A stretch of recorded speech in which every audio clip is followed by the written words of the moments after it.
Thanks for staying with us. So joining us on the show is the NAS, that's the National Association of Seadogs, also known as Pirates Confraternity. Chiemeka Ozumba, welcome to the show, sir. Thank you very much, Mariah. You can call us on 070-806-68014. You can also tweet to us at TVC Connect. Please hashtag YourViewTVC so we can read your tweets. All right. So when we were told that you're coming, there was a lot of arguments amongst the team, like, how can you bring pirates on the show? What nonsense is that? I'm like, unfortunately, I didn't go to school in Nigeria, so I have no idea who a pirate is or the fraternities. I'm not really clear but there was a lot of argument, and I saw that, okay, there's a conversation that needs to be had here because people feel you have there's a certain perception of your organization out there. Tell us, who are the pirates, what you stand for, and what you were created for exactly. Great stuff. Thank you very much, Mariah, and thank you very much for having me. And I think it's probably the best place to start from the perceptions and misperceptions about us. But the most important thing is who we are. And when you come to identity, it's always important to start first from how someone or how an organization defines themselves. Okay. So founded in 1952 by 7 young university students in the then University College Ibadan, which included Professor Wole Soyinka, who is still currently the grand patron of the organization. The definition of the pirates for this over 50 years has been that a pirate is he who, having identified the ills militating against the attainment of a just society, and importantly shows resolve in combating them, then joins hands with like minds to do same. And to do this, we've got what we call our ideals, and at the heart of it is the 4 compass point. And taking from when you use the word pirates, and I did say to the lady who brought me in to say, is the P with the Y after it, and not the I. And I think it's important as well to make the distinction that when you talk about the I and the pirates, the bandits of the high seas, you know, you talk about selfishness, you talk about brigands who are out there to make for themselves wealth without caring at all how it impacts others. But with our why, which is why are we? The reason of being pirates is those ills in the attainment of a just society. In your analogy now, explaining who you guys are, you talked about someone with a resolve to probably solve the issues in the country, and we have an issue of insecurity. So are you lending your voice to that cause? Is there any plan that you have concerning the insecurity going on in the country? Do you have plans to do something, suggest something, you know, push something forward that will help us come out of it? Yes, thank you very much. You know, lovely question, Obia Julia. Thanks for that. You know my name. We have definitely. You know, we have always been doing that. So starting from the ideals and the origins, we have. But clearly today, as we are here, and that's why I'm here representing the NASCAPUN, who is the head of the organization across the world, Barrister Emmanuel Bahabo.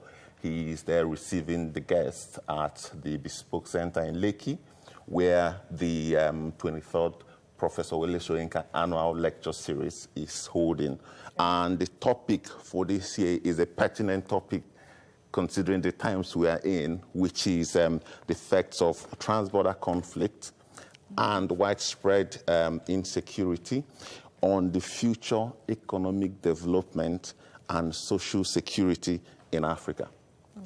That is what, and we have Professor Dinkal, who is probably across Africa one of the top experts in this area, going back to the Darfur crisis and the role he played in that. Yeah. I schooled here, and if I can say so, I understand well what confraternities have become in the universities. I understand the laudable objectives that the Seadogs and the Pirates have on paper. I would like you to clarify, for the benefit of those listening and those who have the perception that I have, I've been seeing certain things happen in the universities, what your what you do to ensure that your membership, your objectives are not hijacked by, what did he call them, brigands?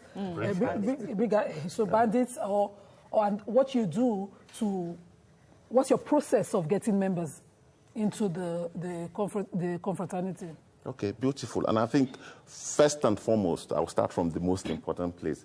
You cannot, as I sit here and speak with you on international TV, because TVC is an international TV, as I speak here, sit here and speak about this and answer this your question, you cannot,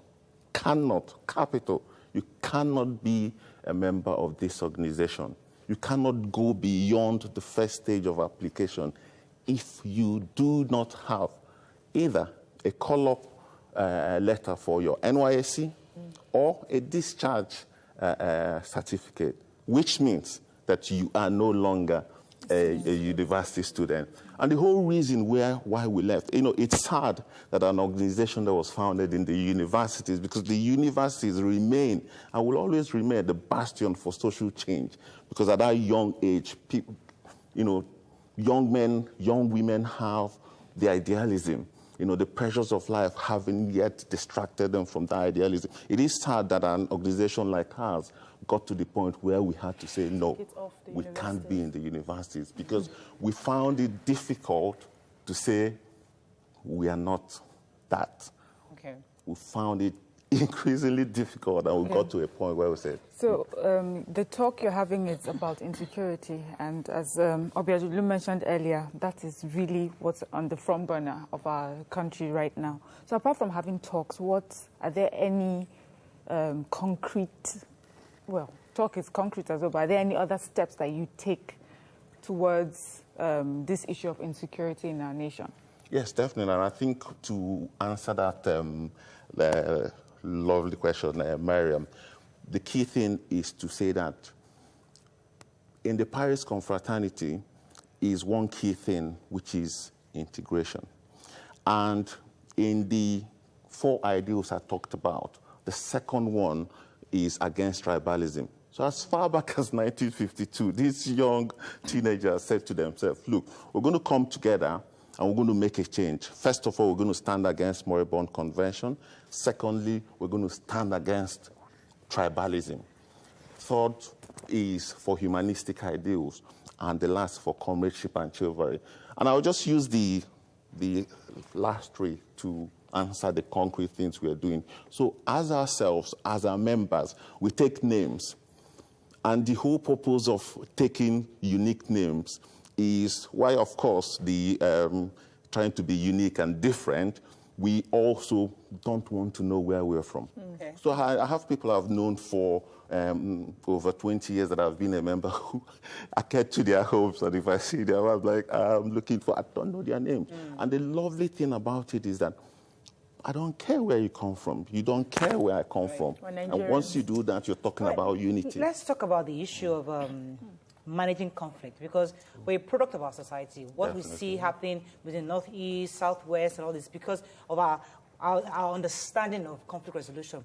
So we see that within these various fraternities, to resolve a conflict, they get violent. They hardly ever adopt an option of dialogue to resolve issues. So we see a lot of young people get out of university with that issue, with that approach of, we have to be violent, we have to take it by force, In your own organization, how do you project